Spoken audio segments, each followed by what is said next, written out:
السلام علیکم ناظرین، اس ایپیسوڈ کی شروعات میں ہم دیکھتے ہیں سردار قاسم کے انجام کے بعد سلطان کی فوج ان کے پاس پہنچتی ہے۔ سلطان تلوار کے وار سے زگنوس پاشا کے ہاتھوں میں لگی ہوئی زنجیریں توڑ ڈالتے ہیں، پھر آگے بڑھ کر ان سے گلے ملتے ہیں۔ اگلے لمحے سلطان اپنی فوج کے ساتھ اسفندیاروغلو قلعے میں داخل ہو جاتے ہیں۔ سلطان کو دیکھ کر اندر موجود سپاہی آداب بجا لاتے ہیں، سب کے چہروں پر مسکراہٹ ہوتی ہے اور سب آگے بڑھتے ہی چلے جاتے ہیں۔ اسماعیل بھی سلطان کے پیچھے پیچھے ہوتا ہے۔ سلطان مسلسل اس طرف جا رہے ہوتے ہیں جہاں پہ قاسم کے حمایت یافتہ سپاہی اور سردار موجود ہوتے ہیں۔ انہیں آتا ہوا دیکھ کر ایک سپاہی دوسرے سے پوچھتا ہے، وہ آ رہے ہیں، ہم کیا کریں گے؟ سردار ایک دوسرے کی جانب دیکھنے کے بعد اشارہ کرتے ہیں تو وہ سپاہی ہتھیار ڈال دیتے ہیں۔ کچھ دیر کے بعد سلطان اپنی فوج کے ساتھ وہاں پہنچتے ہیں۔ محافظ سلطان کا راستہ بناتے ہیں اور مخالفین سلطان کے سامنے سر جھکا لیتے ہیں۔ محمود پاشا کہتے ہیں، سلطان محمد خان کے حکم سے اسفندیاروغلو کی زمینوں میں کسی کی جان یا دولت کو نقصان نہیں پہنچایا جائے گا۔ سلطان بھی تلوار میان میں ڈالتے ہیں اور کہتے ہیں، اب سے اسفندیاروغلو کی سرزمین ریاست عثمانیہ کی تلوار کے سائے کے تابع ہے۔ آپ ہماری ریاست کی عوام ہیں، اب یہاں کسی اور کی تلوار حکومت نہیں کرے گی۔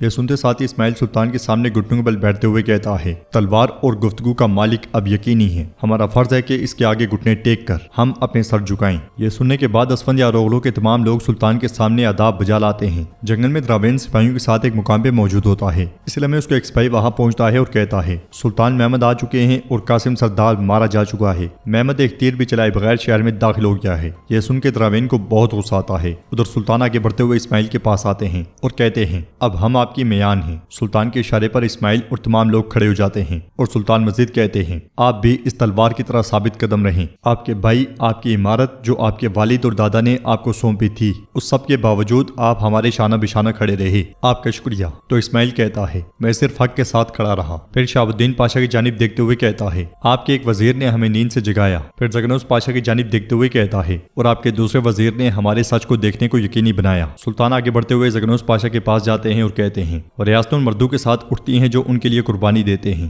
یہ وہی ہیں جو اپنی زندگیوں پر ریاست کی تقدیر برداشت کرتے ہیں۔ اسماعیل کہتا ہے، آپ چنار کے درخت کے تنے ہیں جو ان شاخوں کو تھامے ہوئے ہیں، ہم آپ کے سائے میں رہنا اپنے لیے باعث شرف سمجھتے ہیں۔ سلطان کہتے ہیں، اب یہ میرا فرمان ہے، میں آپ کو تیمور کے طور پہ ایناگول دے رہا ہوں اور آپ کو فلیبے کا سردار اعلیٰ تعینات کیا ہے۔ سردار اسماعیل پوچھتا ہے، میرے سلطان معاف کیجیے گا، کیا وجہ ہے کہ آپ نے مجھے رومیلیا میں سردار اعلیٰ کے طور پہ مقرر کیا ہے؟ جواباً سلطان کہتے ہیں، آپ کا یہاں رہنا ان لوگوں کے لیے مفید ہوگا جو ہمارے درمیان فتنہ پھیلانا چاہتے ہیں، نہ آپ کی طرف سے ہمیں کوئی نقصان پہنچے، نہ ہی آپ ہمارے غصے کی بھینٹ چڑھیں۔ اسماعیل سینے پہ ہاتھ رکھتے ہوئے کہتا ہے، فرمان آپ کا میرے سلطان۔ پھر محمود پاشا کہتے ہیں، اگر آپ حکم دے تو ہم اپنی نئی زمین پر اپنا جھنڈا نصب کریں۔ سلطان کہتے ہیں، نصب کرو پاشا، نصب کرو، لیکن نصب کیے جانے والے جھنڈے سے کسی کو ٹھیس نہیں پہنچنی چاہیے۔ جاننے کی یہاں لہرایا جانے والا جھنڈا بھی ترک جھنڈا ہے اور اس کا سایہ بھی اسلام کا سایہ ہے۔ سلطان کا حکم ملتے ساتھ ہی اسفندیاروغلو کے جھنڈوں کے ساتھ عثمانی جھنڈا بھی لہرا دیا جاتا ہے۔ ادھر جنگل میں ولاد اپنے سپاہیوں سے کہتا ہے، محمد یہاں زیادہ دیر نہیں رہے گا، ہم جلدی پیش قدمی جاری رکھیں گے، ہمیں اس لیے اچھے سے آرام کرنا چاہیے۔ شاباش۔ تو اس کا ایک سپاہی کہتا ہے، لشکر شہر میں داخل ہو چکا ہے، ترک وہاں آرام کر رہے ہیں، ہم اب بھی جنگل میں کیوں ہیں؟ ولاد پوچھتا ہے، کیا تم اس سے بے سکون ہو؟ تو سپاہی کہتا ہے، ایک ایسے سلطان کے لیے لڑنا جو نہیں چاہتا کہ ہم مسلمانوں کے شہر میں داخل ہوں، یہ بات ہمیں بے سکون کرتی ہے جناب۔ ولاد اس کے پاس آ کر کہتا ہے، تم میرے لیے لڑ رہے ہو، افلاک میں موجود اپنی بیوی کے لیے، تمہارے بچوں کے لیے جو اچھے طریقے سے پرورش پانے کے مستحق ہیں۔ شہروں کا کوئی مذہب نہیں ہوتا، یہ میں ہوں جو نہیں چاہتا کہ تم وہاں داخل ہو، یہ میرا فیصلہ ہے، فاتح سلطان محمد کا نہیں۔ جہاں تک تمہاری بات ہے راہل، مجھے بہادر لوگ پسند ہیں، لیکن جو اپنی بہادری برقرار نہیں رکھ سکتے۔ یہ کہتے ساتھ ہی وہ اس کا خنجر نکالنے لگتا ہے کہ زین الجانصری سپاہیوں کے ساتھ وہاں پہنچتا ہے۔ زینل کو دیکھ کر ولاد کہتا ہے، زینل آغا، میں اور میرے سپاہی اعلیٰ پائی کی قیادت کے بارے میں بات کر رہے تھے، خوش آمدید۔ زینل غصے سے کہتا ہے، میں مختصر گفتگو کروں گا، تم زیادہ سمجھنا ولاد۔ ولاد کہتا ہے، خیمے میں چلتے ہیں، مگر زینل کہتا ہے، میرے کہے جانے والے الفاظ خفیہ نہیں ہیں، محمود پاشا کو تم نے ہی قتل کرنے کی کوشش کی تھی، میں یہ جانتا ہوں، اور بساط کو تم نے مارا، یہ بات بھی میں جانتا ہوں۔ یہ سن کے ولاد کو بہت غصہ آتا ہے اور وہ کہتا ہے، دیکھو زینل آغا، ہم مہم پر ہیں، مجھے بہت کچھ کرنا ہے، تم جاؤ اور اپنے آغا کو لے آؤ۔ زینل کہتا ہے، میرے الفاظ ابھی ختم نہیں ہوئے۔ اگلی لمحے دونوں اطراف کے سپاہی تلواریں بے نیام کر لیتے ہیں، مگر ولاد اپنے سپاہیوں کو روک دیتا ہے۔ زینل مزید کہتا ہے، تم نے دوغان آغا اور یہاں تک کہ ہمارے سلطان کو بھی قائل کر لیا، میں نہیں رکوں گا، میری نظریں تم پر ہیں، آج نہیں تو کل تمہارے کیے درے کو ایک ایک کر کے فاش کروں گا۔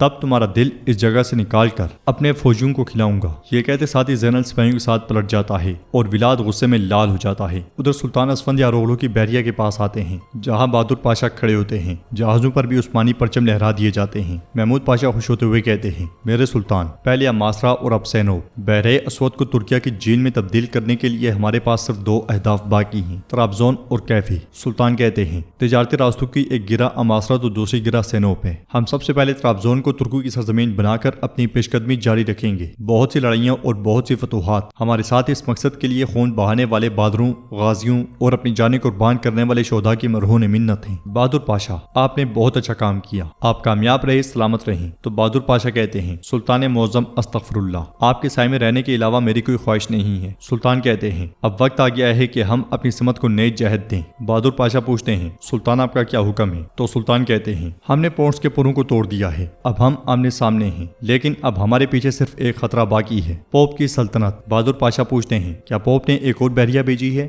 سلطان کہتے ہیں، ابھی نہیں، لیکن وہ جلد یا بدیر امداد بھیجے گا۔ اگر گزشتہ کی طرح نئی امداد شہر پہنچتی ہے تو محاصرہ سخت اور طویل ہو جائے گا، لہٰذا ہمیں گیلیپولی اور وارنا دونوں میں امداد کو روکنے کے لیے اقدامات کرنے کی ضرورت ہے۔ بہادر پاشا کہتے ہیں، میں کشتیوں کے ساتھ فوراً روانہ ہو جاؤں گا میرے سلطان۔ سلطان کہتے ہیں، کشتیاں جائیں گی یہ سچ ہے، لیکن تم پونٹس جاؤ گے۔ میری بحریہ کی 300 کشتیاں گیلیپولی اور وارنا میں اقدامات کریں گی جسے ہم نے ابھی اپنی سرزمین بنایا ہے۔ آپ اس اسفندیار کی بحریہ کو لے کر پونٹس جائیں گے۔ محمود پاشا، آپ بھی جنگی دیوان بلائیں۔ ادھر ہم دیکھتے ہیں کہ جنگل سے زینل اپنے ساتھیوں کے ساتھ آگے بڑھ رہا ہوتا ہے اور ایک دم سے رکتے ہوئے کہتا ہے، آپ لوگ واپس جاؤ گے، اب سے ہم نے ولاد سے دشمنی واضح کر دی ہے، پتہ نہیں وہ کیا کرے گا، اگر وہ خود غدار ہے تو اس کے سپاہی بھی اس سے مختلف نہیں ہیں۔ آغا پوچھتا ہے، آغا کیا آپ چاہتے ہیں کہ ہم افلاک کے سپاہیوں پہ نظر رکھیں؟ تو زنل کہتا ہے، لشکر گاہ کے ارد گرد پرندہ بھی پر مارے تو تمہیں خبر ہونی چاہیے، توغان کو کچھ بھی نہیں بتانا، جو کچھ بھی ہو سب سے پہلے مجھے خبر کرو گے، تمہاری آنکھیں ہمیشہ کھلی رہیں۔ یہ کہتے ساتھ ہی زینل اکیلے ہی آگے بڑھ جاتا ہے۔ دوسری طرف شہاب الدین پاشا سپاہیوں کے ساتھ خوراک گھوڑا گاڑیوں پہ لاد رہے ہوتے ہیں۔ اسی لمحے زگنوس پاشا وہاں آتے ہیں اور شہاب الدین پاشا سے کہتے ہیں، پہلے تم نے میری جان بچائی اور اب ہماری خوراک بچا رہے ہو۔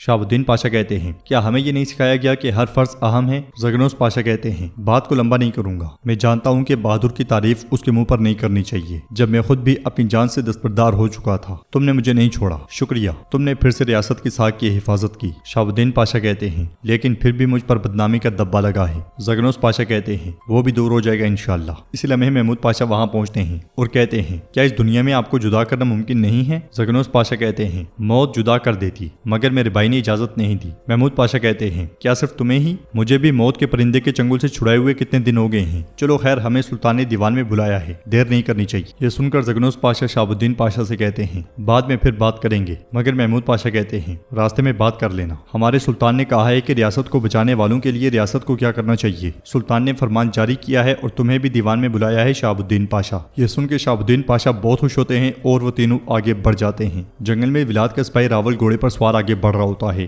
جانشین بھی چپکے سے اس کا پیچھا کر رہے ہوتے ہیں۔ وہ 2 کمانڈر جنہوں نے ولاد کے حق میں گواہی دی تھی راول کے پاس پہنچتے ہیں۔ راول انہیں کھانا دیتے ہوئے کہتا ہے، ولاد نے یہ بھیجا ہے، اپنا پیٹ بھر لو، اور ساتھ میں ولاد کا حکم ہے کہ چھپے رہو اور خفیہ رہو۔ انہیں دیکھ کر ایک آغا دوسرے سے کہتا ہے، میں انہیں جانتا ہوں، یہ وہ گواہ ہیں جنہوں نے ولاد کو پھانسی سے بچایا تھا۔